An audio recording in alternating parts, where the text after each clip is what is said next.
Bienvenue pour l'interview de You Were Never Really Here, un film signé Lynn Ramsay qui vient clore magnifiquement ce festival de Cannes. Bonjour Lynn Ramsay, merci d'être là avec nous. Prenez le micro. Ça va ? Bien.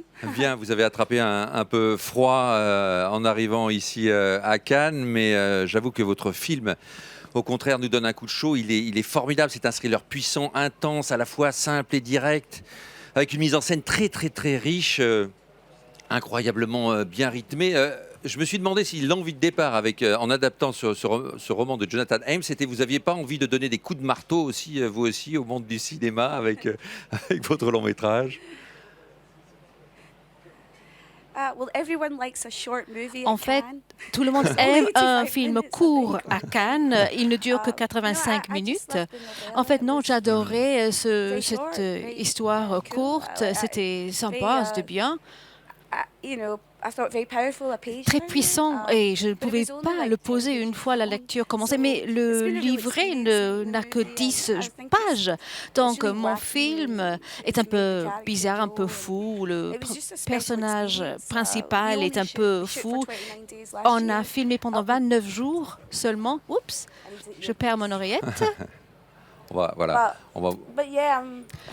Mais oui, je suis ravie. Je ne pensais pas avoir préparé le film à temps pour Cannes. Et oui, et c'est formidable de terminer ce festival à Cannes. Je vous parlais de coups de marteau, effectivement. C'est un coup de marteau que de voir ce film. C'est un choc. C'était aussi votre volonté de départ ce travail sur la violence, une violence directe, radicale, pas forcément d'ailleurs magnifiée dans votre mise en scène, au contraire.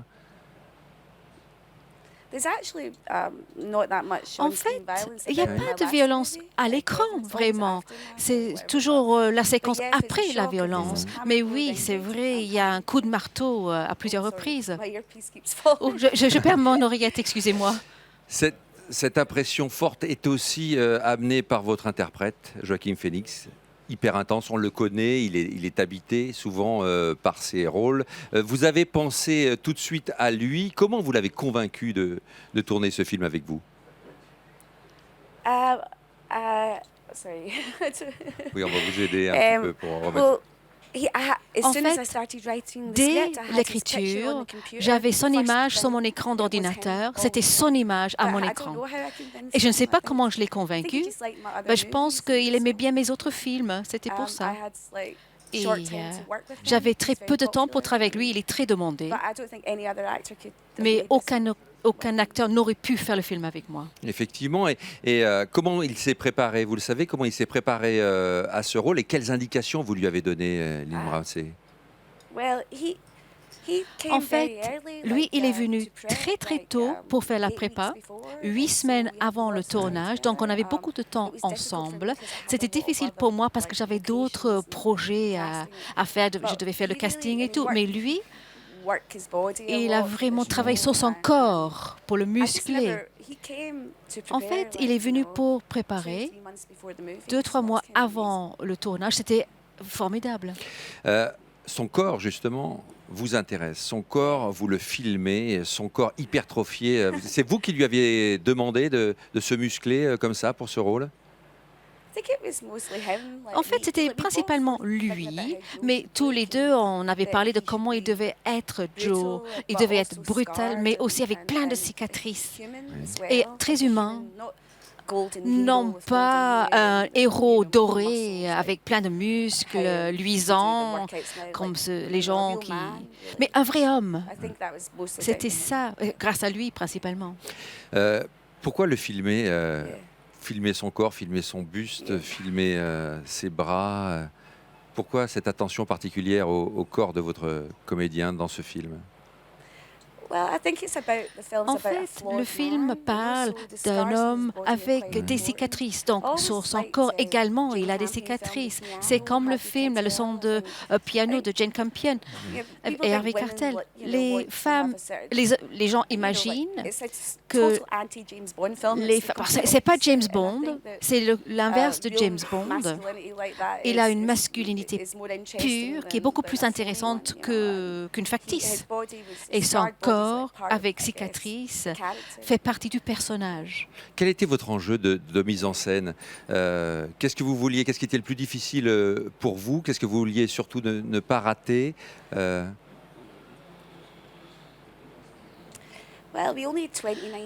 En fait, on ne disposait que de 29 jours. On n'avait pas beaucoup de préparation. Donc, c'était assez rock'n'roll. On s'est dit, bon, avançons. Et on réfléchissait d'une manière très organique. Il faisait chaud, on était à New York, et c'était comme un rêve fiévreux. On a capté l'âme de l'instant avec notre directeur de la photographie. On se connaît depuis une vingtaine d'années.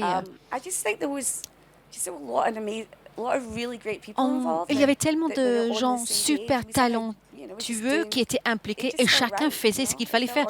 C'était organique. Et votre film est lui-même d'ailleurs organique. On ressent justement ça dans votre film. Est-ce que Joaquin Phoenix vous a surpris devant votre caméra? Est-ce qu'il a amené des choses auxquelles vous ne vous attendiez pas? Ah oui, tout à fait. Oui, énormément de choses. C'est le meilleur comédien sur la planète. Il amène énormément de choses. Je sais pas, c'était l'expérience la plus excitante de ma vie. Parce que lui, il m'a posé des défis également. Pourquoi le personnage, il agit comme ceci? Il y a certaines choses dans le livre qui étaient un peu sur le côté James Bond qu'il n'aimait pas. Mais pour lui, c'est un autre réalisateur. C'est pas exclusivement le comédien.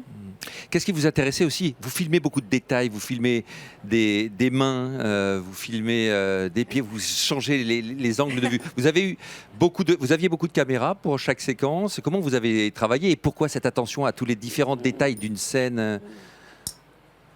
Vous ne montrez pas tout, il y a toujours le hors-champ. Il y a un énorme travail sur le hors-champ dans votre film. Pourquoi?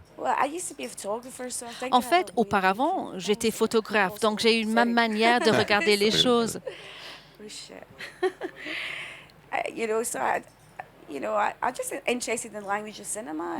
Je m'intéresse à la grammaire du cinéma et je ne veux pas faire ce que tout le monde fait. J'aime bien sortir des chemins battus. Je ne sais pas d'où ça vient, mais c'est comme ça que je réalise des films depuis longtemps. Ouais. Effectivement. Est-ce que les choses changent ensuite au montage? Est-ce qu'après après le tournage de ce film, même si le tournage a été court, vous nous le disiez, 29 jours, est-ce qu'ensuite, au montage, vous avez de nouveau redécouvert votre film et comment le film a évolué au montage? En fait, je travaille avec Joe Pini, qui travaille avec Werner Herzog également. C'est un documentaliste, mais il fait de la fiction également.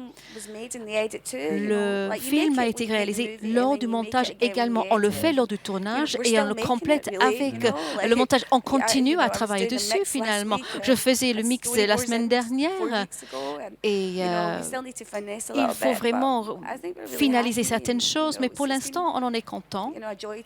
Et c'est un plaisir de travailler avec le monteur, très intense, mais formidable. Qu'est-ce qui fait, Lynn Ramsay, qu'on se dit, tiens, je tiens quelque chose avec ce film? Quand vous êtes sur le tournage, vous vous êtes dit, OK, les conditions sont compliquées, 29 jours, il fait chaud à New York, mais je sens que je fais le film que je dois faire. Qu'est-ce qui fait qu'on se dit, tiens, ça c'est...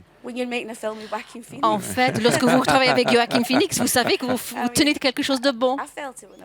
Je l'ai senti pendant le tournage, que c'était vraiment quelque chose d'exceptionnel. Et j'espère que ça se voit à l'écran. Ah oui, je vous confirme que ça se voit à l'écran. La jeune actrice qui est aux côtés de Joaquin Phoenix dans ce film, elle vient d'où? Elle s'appelle Ekaterina Samsonov. Elle a aussi une intensité particulière. Tout à fait. En fait, elle n'a pas fait beaucoup de films jusqu'à présent. Je l'ai rencontrée. Elle était juste la fille la plus charmante que j'ai jamais rencontrée, sans prétention, très naturelle. Et j'ai dit qu'elle a une vraie prestance à l'écran. Et donc, dans Paper Moonlight, elle me rappelait Tatum O'Neal un petit peu. Mais je crois qu'elle a un avenir prometteur. Joaquin Phoenix débarque dans votre cinéma comme une sorte d'explosion. Vous arrivez, vous aussi, dans ce festival de Cannes à la fin et vous amenez aussi avec une puissance incroyable votre film. Comment vous vous sentez aujourd'hui à Cannes? Qu'est-ce que ça représente pour vous de clore ce festival de Cannes avec You Were Never Really Here? Lynn Ramsay. Tout d'abord, je suis un peu crevée. On était en train de faire le film la semaine dernière, on travaillait sur la musique. On a une musique de Johnny Greenwood qui est formidable. C'est fou parce que j'ai l'impression de retourner après un voyage sur la Lune. On a fait le montage la semaine dernière, j'ai mal aux oreilles. Mais c'est formidable d'être ici à Cannes. Quand j'étais jeune réalisateur, je suis venue pour la première fois, j'ai eu un prix, et puis Coppola m'a donné un prix. Je ne croyais pas à ma chance, c'était extraordinaire. Le Festival de Cannes m'a toujours soutenue, donc c'est vraiment spécial pour moi. J'aimerais bien avoir plus de temps. Bien sûr, moi aussi, j'aimerais beaucoup avoir plus de temps avec vous, Lina Ramsey. Merci encore, merci d'être à Cannes, merci de nous amener ce film. Tu n'as jamais été vraiment là, You Were Never Really Here. C'est signé Lina Ramsey. Ce film va clore la compétition de ce 70e Festival de Cannes. On va continuer à en parler tout de suite en direct sur l'antenne de TV Festival. En voici quelques images.